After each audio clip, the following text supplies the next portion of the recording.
7h, 10h sur Radio Courtoisie, ligne droite, Maud Koffler. Il est considéré par la plupart des médias traditionnels comme le communicant préféré de la droite dure. D'abord journaliste sur BFM TV et Europe 1, entre autres, il a décidé de se reconvertir dans le média training en communication politique et il est notre invité ce matin. Bonjour Pascal Humeau. Bonjour Maud. Alors merci d'avoir accepté notre invitation. On a beaucoup parlé de vous en début d'année après la diffusion du magazine d'investigation Complément d'enquête en janvier consacré à Jordan Bardella. Jordan Bardella que vous avez accompagné pendant 4 ans si je ne me trompe pas. Oui.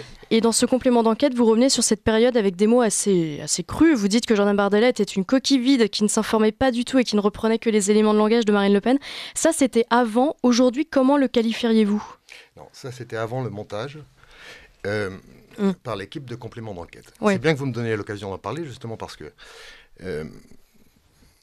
j'avais ni envie, ni besoin de me retrouver face caméra, encore moins dans complément d'enquête. Il se trouve que j'avais parlé il y a longtemps, plus d'1 an maintenant, avec un journaliste de l'équipe. À ce moment-là, c'est vrai que la rupture avec le RN et Jordan Bardella était fraîche, donc j'étais plutôt remonté. J'ai préféré, au dernier moment, aller face caméra et expliquer. 1h30 d'entretien, il en est ressorti ce qu'il en est ressorti, dont, et ça leur a servi de bande-annonce, la coquille vide. Je n'ai pas dit Bardella était une coquille vide. J'ai dit, la nuance est importante. Et il se trouve que mon propos entier, tout entier, a été expurgé de nuances, de 1000 nuances. Et la nuance est importante. C'était bien moi, c'était ma voix, c'était mes mots, je les assume, mais il en manque quelques-uns. J'ai dit, quand j'ai rencontré Jordan Bardella, il avait 22 ans. Et comme nous tous, à 22 ans, c'est une coquille vide. Et c'est un vrai plaisir, professionnellement, de travailler avec ce que j'appelle donc une coquille vide, puisqu'il y a tout à faire. Alors c'est très bien d'avoir effectivement corrigé ce propos. Vous suivez évidemment assidûment l'actualité politique et il y a une séquence qui ne vous a pas échappé, je vous propose de l'écouter. C'était au Salon de l'Agriculture hier. Une agricultrice fond en larmes devant Jordan Bardella. Écoutez ce qu'il lui répond. C'est gentil, mais beaucoup de gens sont avec vous. Il y a tous les Français qui sont avec vous, qui vous soutiennent. Alors, il faut juste que ce qu'on pense majoritairement et ce que vous pensez majoritairement, on puisse le faire. Bon courage, on est avec vous, ok ? Allez, vous savez, une bonne journée, bien sûr. Pascal Humeau, bonne ou mauvaise réaction de Jordan Bardella ? Réaction propre à Jordan Bardella. Il avait fait ce marathon au Salon de l'Agriculture l'année dernière déjà. C'était beaucoup moins bien, très froid, pas d'empathie particulière, les sourires qu'on lui connaît et toujours les selfies. Un peu plus chaud cette année, on verra aujourd'hui puisqu'il continue de déambuler dans les allées du salon. Un peu plus chaud, pas empathique pour autant, mais quand on voit ces gens, je pense aux agriculteurs, ils sont 400 000 en France, de moins en moins, de plus en plus vieux, on connaît leurs conditions de travail terribles, ils se tuent à la tâche, j'ai envie de dire au propre comme au figuré, puisque un agriculteur se suicide tous les 2 jours.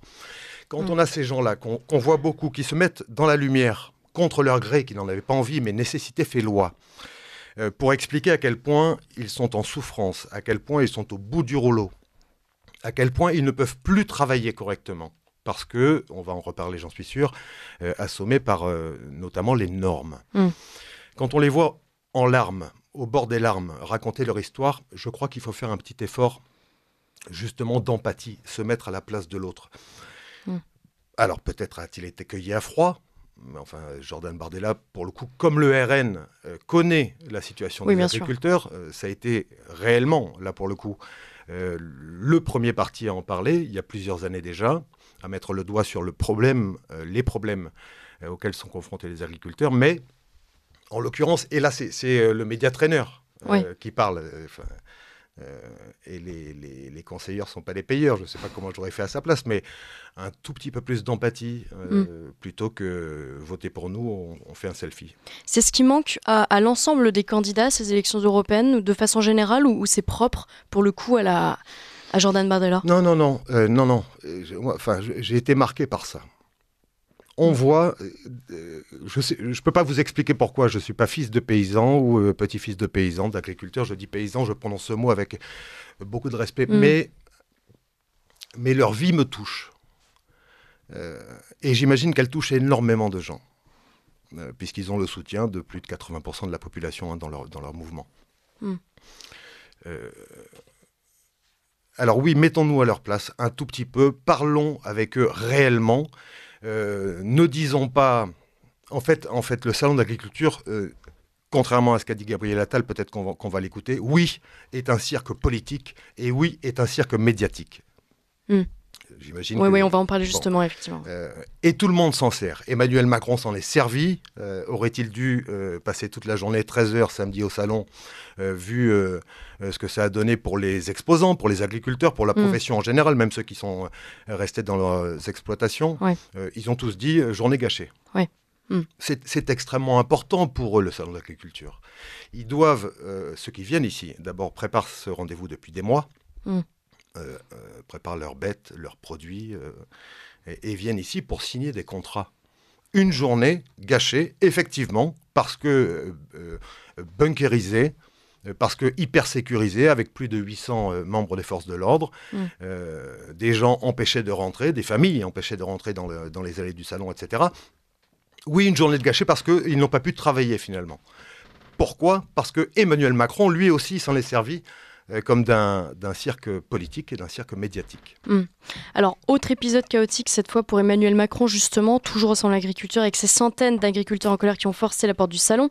On a été plus ou moins repoussés par les forces de l'ordre entre les vaches et les caméras. C'était quand même assez improbable comme vision. Certains journalistes ont malgré tout estimé qu'Emmanuel Macron avait réussi son coup de com' en parvenant à échanger avec des agriculteurs triés sur le volet. Comment avez-vous analysé ça, Pascal Humeau ?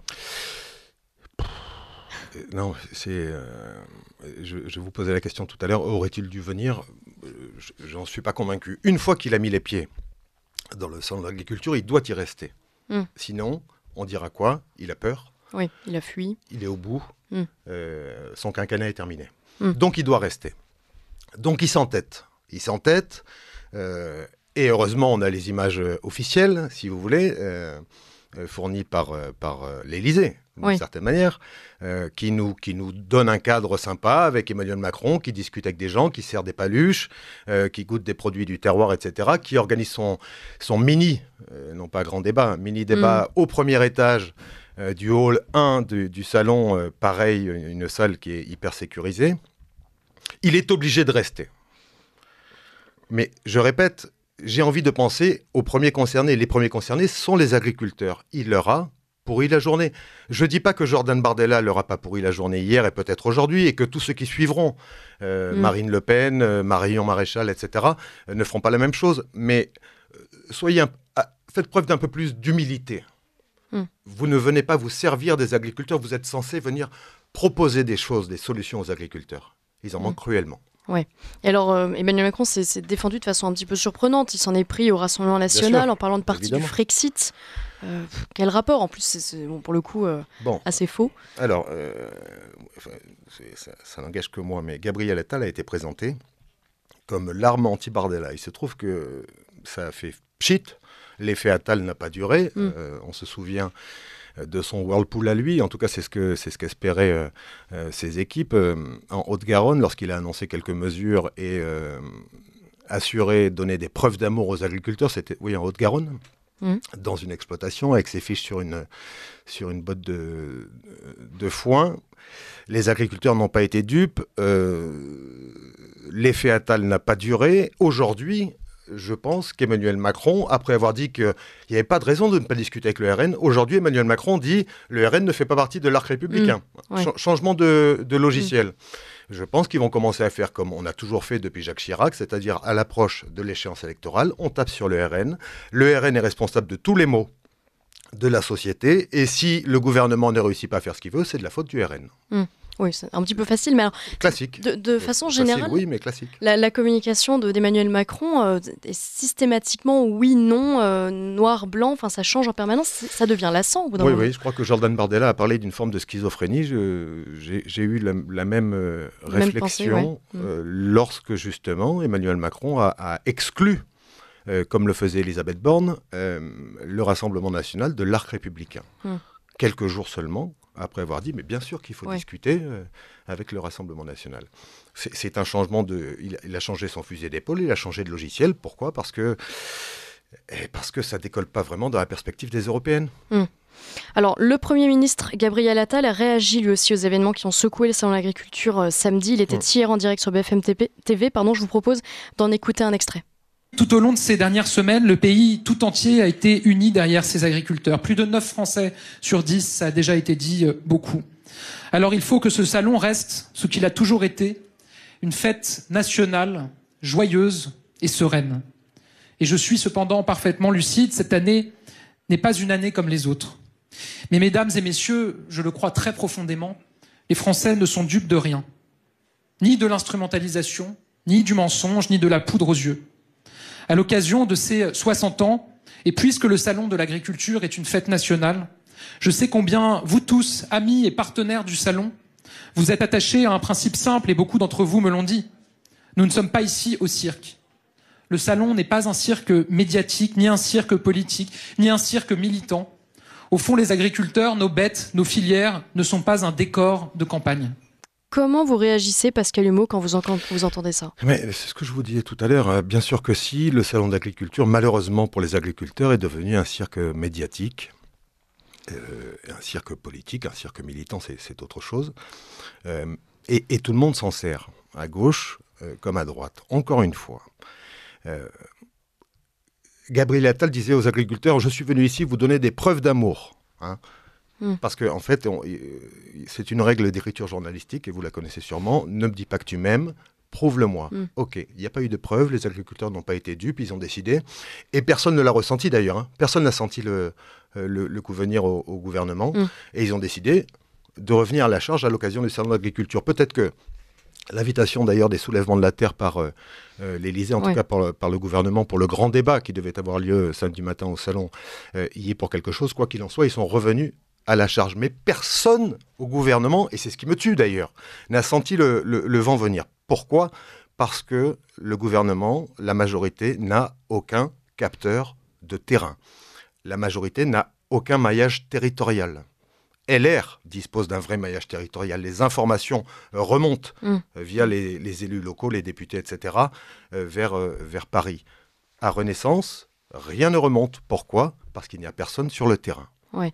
Mais c'est intéressant ce que vous dites, parce que ça veut dire en fait le gouvernement n'a pas pu anticiper cette vague, en tout cas ce qui s'est passé samedi au salon de l'agriculture. Pardonnez-moi, Maud, non seulement ils ne l'ont pas anticipé, ils ne l'ont pas vu venir, mais ils se permettent, et pour le coup, contrairement à la polémique sur la une de la Marseillaise, j'ai tendance à croire la centaine de journalistes qui étaient sur place et qui ont entendu les conseillers, d'abord agriculture, annoncer l'invitation des soulèvements de la terre. Je rappelle quand même pour vos auditeurs, c'est important, mais ils le savent, j'en suis sûr, que ce collectif écoterroriste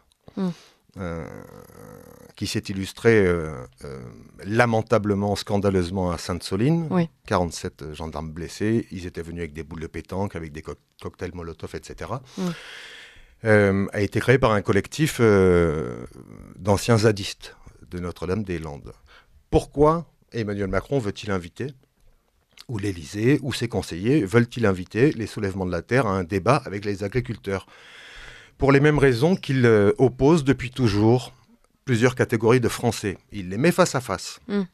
Il attend que ces catégories, ces gens-là, s'écharpent en quelque sorte, pour mieux siffler la fin de la récré, se poser en juge de paix. Diviser pour mieux régner. Et gagner des points. Diviser pour mieux régner, c'est terrible. Et pourtant, Emmanuel Macron a finalement dit non, c'est faux, on n'a pas invité les soulèvements de la terre. Non. Oui, je veux bien. C'est complètement, c'est pareil, c'est hallucinant d'affirmer de telles choses, alors que les soulèvements de la terre ont ensuite publié un communiqué en disant si, on a bien été invité par le gouvernement. Oui, alors même sans parler de ce communiqué des soulèvements de la terre qui pourrait se dire tiens, on va jouer un peu avec, même si c'est pas vrai.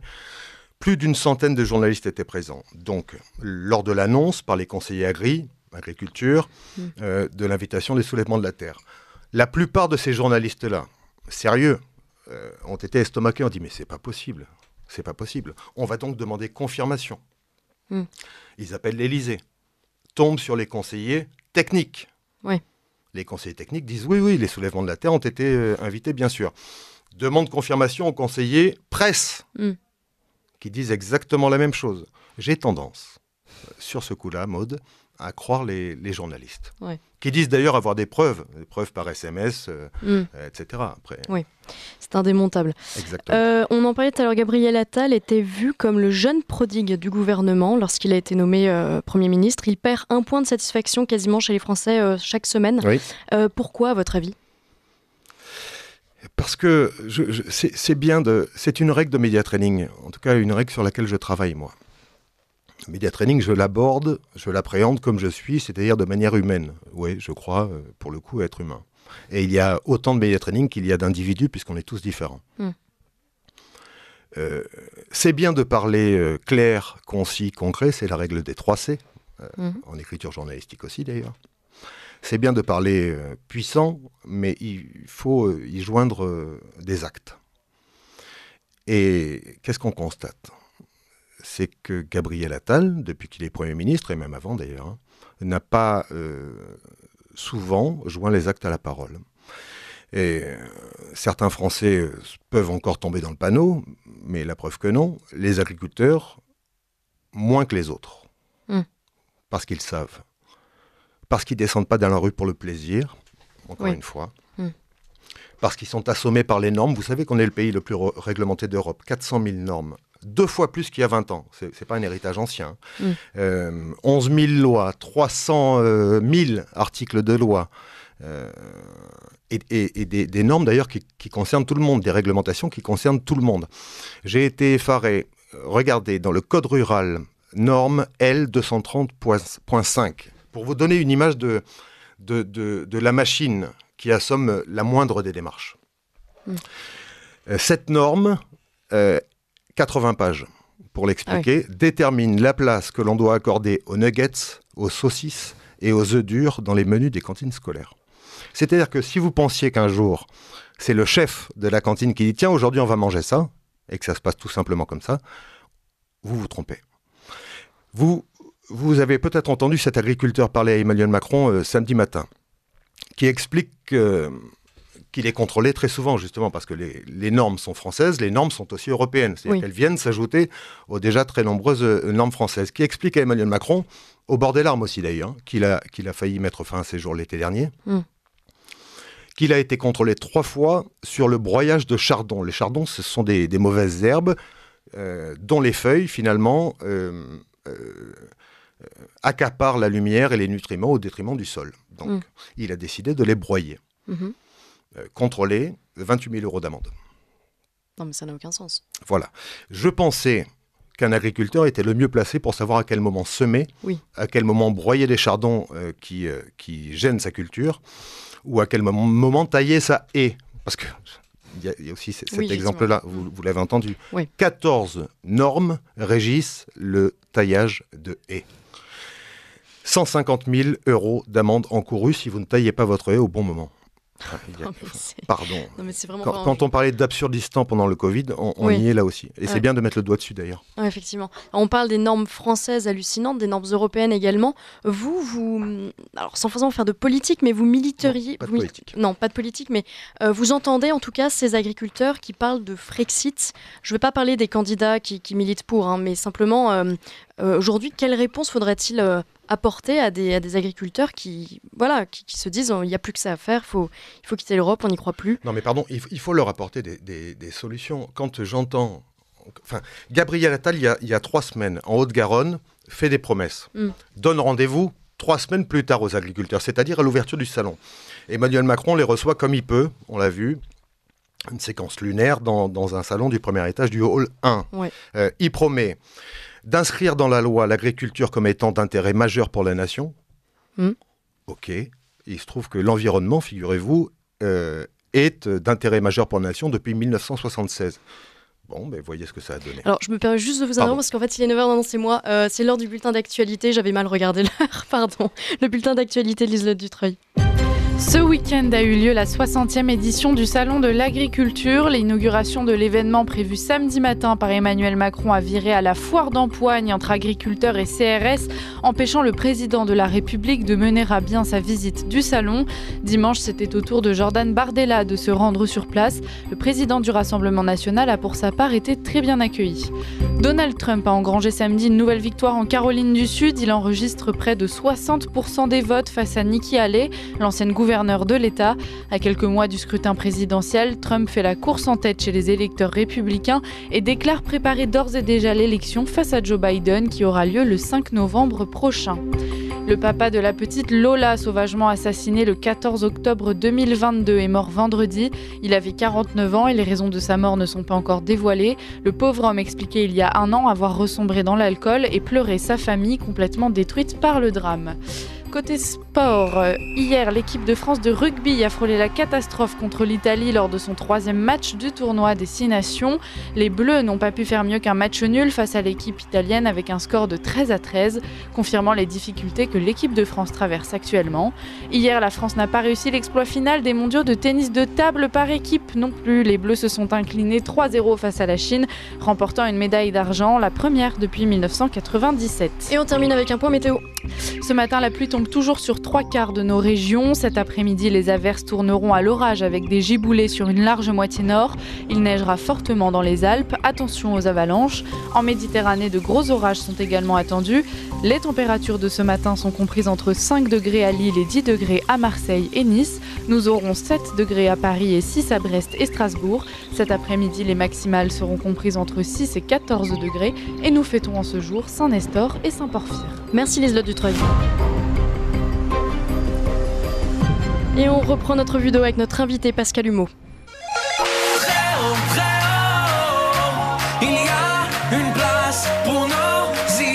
Vue de haut. Alors Pascal Humeau, pardonnez-moi, je vous ai interrompu tout à l'heure alors que je vous interrogeais sur ces réponses à apporter effectivement aux agriculteurs. Oui, et donc je vous parlais des réponses qu'Emmanuel Macron a apportées samedi matin aux agriculteurs qu'il avait réunis dans ce salon, oui. Bunkerisé. Donc placer, a-t-il dit, l'agriculture, l'inscrire dans la loi comme étant d'un intérêt majeur pour la nation. Très bien. Ça flatte peut-être certains agriculteurs, mais ça ne leur change pas la vie demain. Oui. Qui plus est, l'environnement, je vous le disais, est comme ça classé d'intérêt majeur pour la nation depuis 1976. On voit ce que ça donne. Deuxième proposition faite par Emmanuel Macron, qui lui aussi donne rendez-vous donc dans 3 semaines aux agriculteurs. Les prix planchers. Donc fixer des prix planchers, c'est une idée de la gauche, une idée de LFI notamment, des communistes, qui n'est pas mauvaise en soi, c'est-à-dire qui permettrait aux agriculteurs, en se basant sur leur coût de production, d'être rémunérés à peu près correctement. D'accord, mais à quelle échelle? Nationale, échelle européenne? Quoi qu'il en soit, il faudra avoir l'aval de la Commission européenne. Ouais. Pensez-vous qu'Emmanuel Macron, aussi fort soit-il, pourrait avoir l'aval de la Commission européenne pour une question de ce genre-là, qui importe énormément la Commission européenne. Je vous rappelle qu'il y a un Green Deal qui est en cours depuis 2019, qui ne va pas dans le sens des agriculteurs, en tout cas conventionnel. Et la troisième, vous allez peut-être m'aider parce que je ne suis pas sûr qu'elle me revienne, la troisième proposition d'Emmanuel Macron, donc l'inscription dans la loi, les prix planchers et les aides exceptionnelles, pardonnez-moi, les aides de trésorerie. Donc il a dit, on va aider les exploitations les plus en difficulté. Je vous ai mis en difficulté? Oui. Non, j'ai eu peur. C'est très bien. Et il a dit dès lundi matin, c'est-à-dire dès ce matin. Tout le monde va faire le travail nécessaire pour recenser ces exploitations en difficulté. D'abord, selon moi, il y en a énormément. Et je ne veux pas trop m'avancer, mais je pense que ce travail va prendre des semaines, voire des mois et des mois. Donc, rien d'immédiat pour les agriculteurs. Et je vous disais tout à l'heure qu'il faut donner du concret aux gens. Qu'est-ce qui fait que demain, là je vous parle, qu'est-ce qui fait que demain, votre vie va changer? Un tout petit peu mieux dans votre vie. Voilà. Il n'y a pas de ça dans les annonces d'Emmanuel Macron, il n'y a pas de raison que les agriculteurs se calment. Alors on parlait de la communication d'Emmanuel Macron et de la façon dont il arrive souvent à retomber sur ses pattes. On l'a vu le 20 décembre 2023, plus ou moins. Après l'adoption laborieuse de la loi immigration, Emmanuel Macron prend la parole sur le plateau de C'est à vous, déplacé pour l'occasion dans les salons de l'Élysée. Et en une émission, il désamorce la crise et crée un contre-feu en évoquant l'affaire Depardieu. Pascal Humot, vous êtes un spécialiste de la communication politique. Quand vous entendez ça, vous comprenez tout de suite qu'il s'agit d'une diversion ?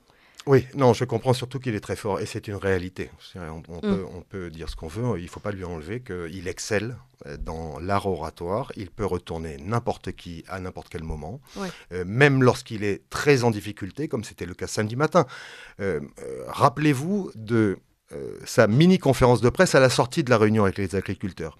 Il n'était pas bien, je veux dire, physiquement. Oui.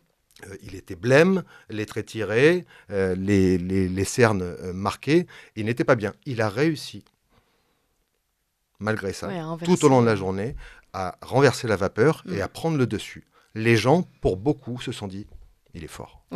Et il est fort dans cet exercice-là. Alors, toujours côté gouvernement, 2 membres proches du président de la République mènent une guerre sans fin sur les réseaux sociaux et dans la presse pour soigner leur image. Je parle de Bruno Le Maire et de Gérald Darmanin avec des stratégies très différentes. Bruno Le Maire, c'est le quinca cool qui escalade des rochers, pose en short au sommet d'une montagne et écrit des romans d'une grande profondeur entre 2 coupes budgétaires. Et Gérald Darmanin, beaucoup plus institutionnel, s'illustre cette fois-ci en une de Paris Match avec ses enfants à Beauvau. Elle vous a fait sourire cette une ? C'est un bon coup de com'? Vous savez ce que je me suis dit? D'abord, ça rappelle évidemment... Kennedy et Sarkozy. Oui. Surtout Sarkozy. Oui. Nicolas Sarkozy, les mêmes images quasiment. Très bien, il a une vie de famille, je l'espérais bien pour lui, puisqu'il est marié, il a des enfants, donc on est content de le savoir. Je me pose une question sur le timing de cette une. Pourquoi maintenant? Est-ce qu'on a besoin, est-ce que la majorité, est-ce que le président et le gouvernement ont besoin aujourd'hui que l'un d'eux se mette en lumière? Comme ça, je veux dire, sur la une, il y a marqué « Votez pour moi ».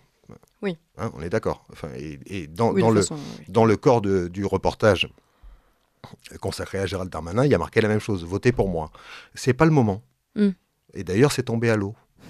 Oui, au moment de l'annonce du réarmement démographique, ça aurait été presque logique, mais là... C'est tombé à l'eau. Donc c'est un coup d'épée dans l'eau. Quand Gérald Darmanin prend ce genre d'initiative... Mais l'idée n'est pas mauvaise. Il consulte le président de la République normalement ou non? À votre avis? Non, parce que visiblement pas. Je suis pas convaincu, encore une fois, qu'Emmanuel Macron aurait dit oui. Oui, vas-y, fais-toi plaisir, là, c'est le moment. C'est le moment, on est bien, tout va bien, ça roule, tu peux commencer à prendre un peu tes distances, à voler tes propres ailes. Non, c'est pas possible. Donc le timing était très mauvais. Quelles sont les différentes écoles en communication politique, Pascal Humot? Il y a ceux qui veulent paraître cool et accessibles, il y a ceux qui veulent maintenir une distance, un mystère, ou qui sont tout simplement pas très à l'aise avec leur image.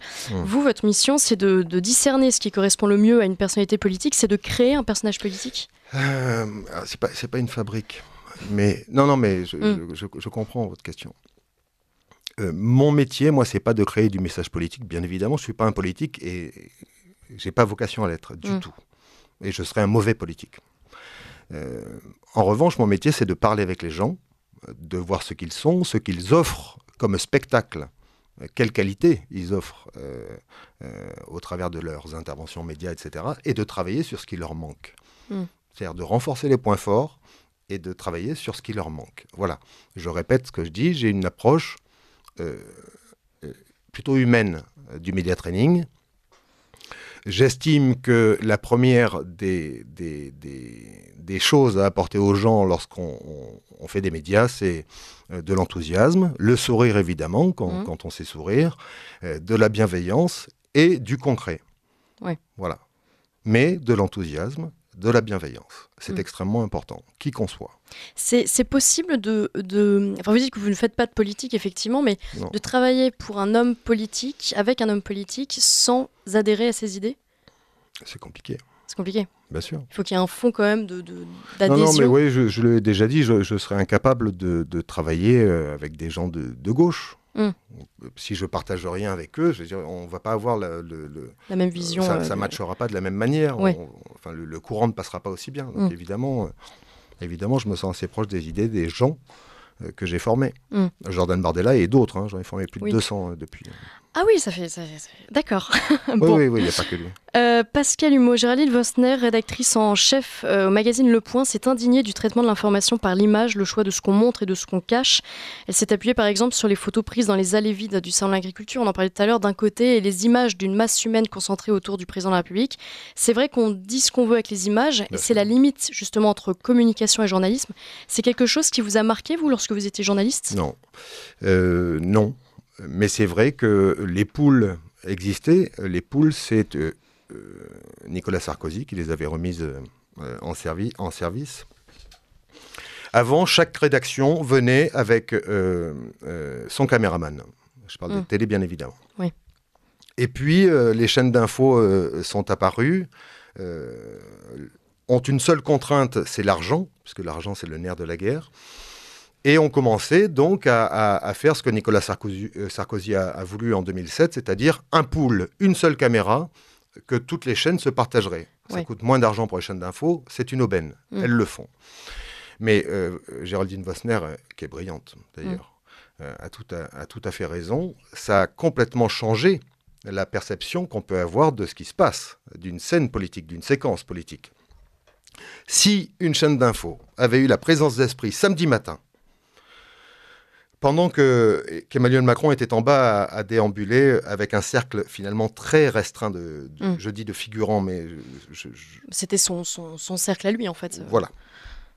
Si quelqu'un avait eu la bonne idée de monter au premier étage, comme c'est possible, et de filmer la scène d'en haut, ça aurait été dévastateur pour Emmanuel Macron. Mais c'était la vérité. Nous, on a assisté toute la journée, et en non-stop, sur les chaînes d'infos, pour le coup. En non-stop samedi et pas hier. Ouais. On a assisté à une déambulation parfaitement réussie, des poignées de main comme il en fallait, des sourires comme il en fallait, de l'entourage d'Emmanuel Macron, mais pas du cordon de sécurité qui entourait Emmanuel Macron. Je veux dire, les agriculteurs et les visiteurs étaient à 50 mètres de la déambulation d'Emmanuel Macron. Il n'y a jamais eu de contact entre ces gens-là et Emmanuel Macron et son entourage. Il est resté en famille. Il est allé voir les agriculteurs qui voulaient bien le voir. Oui, parce que certains stands ont fermé. Bien sûr, il avait prévu un grand déjeuner aussi à midi qui devrait rassembler 33 fédérations professionnelles. 2 sont venues seulement. Ouais. On n'a pas eu les images. Non. Ces fédérations professionnelles qui ont décidé de fermer leur stand avant la venue prévue d'Emmanuel Macron. Ouais, on n'a pas eu les images. Donc Géraldine Vosner a raison quand elle dit qu'aujourd'hui, finalement, les gens, les téléspectateurs de chaînes d'infos, et de chaînes en général, ne voient pas la vérité. Cruelle.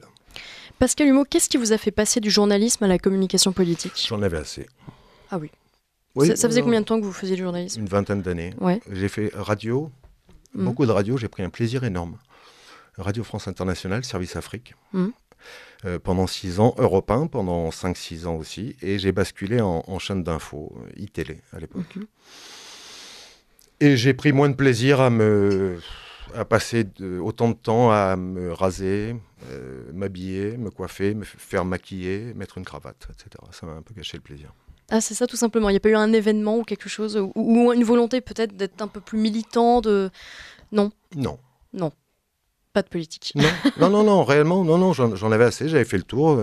J'ai terminé sur BFM TV, qui est une belle chaîne, mais qui est une véritable lessiveuse quand on est présentateur. Moi, j'aimais bien prendre de la place. Quand je dis prendre de la place, c'est laisser un peu de place dans ma présentation à de l'humain, justement. À donner un peu de relief et d'aspérité à la présentation. Sur BFM, c'était plus possible. Voilà. Durant la dernière campagne présidentielle, un candidat s'est imposé dans l'univers de la communication politique sur les réseaux sociaux, sur YouTube, c'est Éric Zemmour. C'est incontestable en termes de communication, il a pulvérisé ses adversaires, il y a eu des erreurs, il y a eu des prouesses. Quel regard portez-vous sur cette communication très esthétique, très technique aussi, au-delà des éléments de langage, Pascal Humeau ? Vous avez raison, c'était très réussi. Il s'est très bien entouré d'ailleurs. Il s'est entouré notamment pour ses meetings de celui qui s'occupait des meetings de Nicolas Sarkozy. Très réussi aussi. Que vous connaissez bien ? Non. Pas du tout même. Mais pour le coup, je salue son travail. Le problème d'Éric Zemmour, ce n'est pas un problème de communication, c'est qu'il il a choisi de faire du tout immigration. C'est une préoccupation majeure des Français, mais ce n'est pas la seule. Quand Marine Le Pen démarre en septembre 2021 sa campagne sur le pouvoir d'achat, et le fait plutôt bien d'ailleurs et de manière massive, Éric Zemmour estime que le pouvoir d'achat, ce n'est pas une préoccupation des Français. Faux. Il a décidé de faire du tout immigration. Ça s'est beaucoup arrangé d'ailleurs depuis. Oui. Par l'intermédiaire de leur, je ne sais pas comment on appelle ça, parents vigilants, vous savez. Oui, absolument, oui.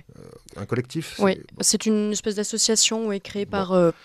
Ils font remonter énormément d'informations relatives à l'école et il y a de quoi dire. Marion Maréchal parle de plus en plus de pouvoir d'achat, s'intéresse, comme Éric Zemmour, évidemment, au sort des agriculteurs. Mieux vaut tard que jamais, c'est très bien. La force de Reconquête aujourd'hui, c'est d'être sorti du tout immigration. C'est important, c'est essentiel, mais c'est pas l'essentiel des préoccupations des Français. Oui. Alors, les 2 dernières semaines ont été marquées par une affaire qui vous a forcément ému, Pascal Emo, l'affaire CNews, la saisine du Conseil d'État par Reporters sans frontières et le fichage potentiel des intervenants, des journalistes par l'Arcom. Pascal Emo, c'est une affaire politique. Clairement, avez-vous le sentiment que la liberté de la presse est mise en danger ? Attendez, je vais vous lire quelque chose. Alors, je vous laisse regarder. C'est la présentation de RSF par RSF. Ah d'accord. RSF défend la liberté, l'indépendance et le pluralisme du journalisme, fondement de la liberté d'opinion et d'expression qui suppose le droit de chaque citoyen à accéder à une information fiable. Je termine, plusieurs membres de l'équipe de RSF ont payé leur défense des libertés, de leur vie et de leur liberté. Voilà, présentation de RSF par RSF, mais ça remonte à un certain temps, semble-t-il, parce que ce que veut RSF en ayant saisi le Conseil d'État, qui lui-même, dirigé par une personnalité de l'ombre qui est très, très à gauche, M. Tabuteau, qui avait milité pour la création, par exemple, d'une grande sécurité sociale qui aurait absorbé toutes les mutuelles, qui donne l'unité du personnage quand même. Donc, RSF qui saisit le Conseil d'État et qui s'en prend et qui demande à l'Arcom de faire attention au pluralisme sur les chaînes du groupe Bolloré particulièrement, c'est donc créer une police de la pensée, parce qu'il ne s'agit plus de respecter le pluralisme parmi les invités, mais parmi les animateurs, parmi les journalistes, parmi les chroniqueurs de toutes ces chaînes-là. En fait, c'est combattre le pluralisme au nom du pluralisme. Voilà ce que j'en pense. Écoutez, on va conclure comme ça. Merci beaucoup, Pascal Emo. C'est passé très vite. J'aurais aimé vous poser beaucoup plus de questions. Très bien. C'était un plaisir. Mais nous vous recevrons de nouveau sur notre antenne. Merci beaucoup et à très bientôt. Merci à vous.